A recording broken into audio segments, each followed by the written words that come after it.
We're about to launch our nonstop flight from Richmond to Atlanta. And then on Sunday, we're going to be launching from Richmond to Denver. This is our debut at Richmond, and we're so excited to be here, connect with the community here, and offer our affordable flights to Colorado and Georgia, and then all of the awesome places we fly from there. And why Richmond? I know there's maybe a lot of other cities that you all can put investment into, but you looked at Richmond, Virginia, and said, let's do it. Yeah, we're constantly monitoring the market conditions across the United States as well as the Caribbean, Latin America, and we're really looking for those communities that we think are underserved in terms of high value and low cost travel options. And so we're optimistic that here in Richmond, there is that need for the low cost travel to get to those places and hopefully empower both business and leisure travelers here in Richmond to get where they're going. But also, we want to be a good partner to the local businesses here because we think offering business and leisure travelers across the country affordable access to Richmond will help them get here and invest those dollars here in the community.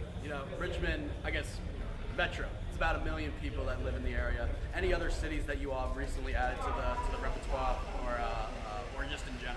Oh man, a lot of them, yeah. I was just in Corpus Christi, Texas last week because kind of the similar thing I was just saying. We think that they were underserved as well.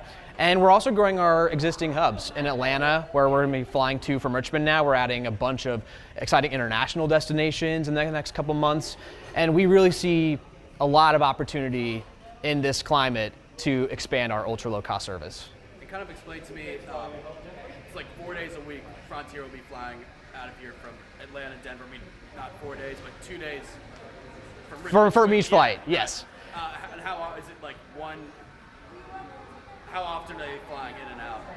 In that day, is it like in the morning one goes out and it comes back in the same day, or how do you know like the schedule? Yeah, so when we're talking about those, that's a to and from on those days to each of those destinations. That is subject to change. We're going to be monitoring the seasonality of these routes, and during certain times of the year, there might be a higher demand to come to Richmond, so maybe we'd expand the service. If there are times of the year where it's a little bit quieter, we can, oscillate on that side too. But in general, we're scheduling these to be twice a week for each of these routes, nonstop, to and from. More or less the definition of nonstop flight, just for clarity's sake? Sorry. The phrase that was used earlier was a nonstop flight. Is that what the definition more or less is? So nonstop meaning that we're not going to land until we get you there. So like a direct flight might have a stop in the middle before we get there. A nonstop means if you get on in Richmond, we're not stopping unless, we don't intend to stop until we get to Atlanta or Denver.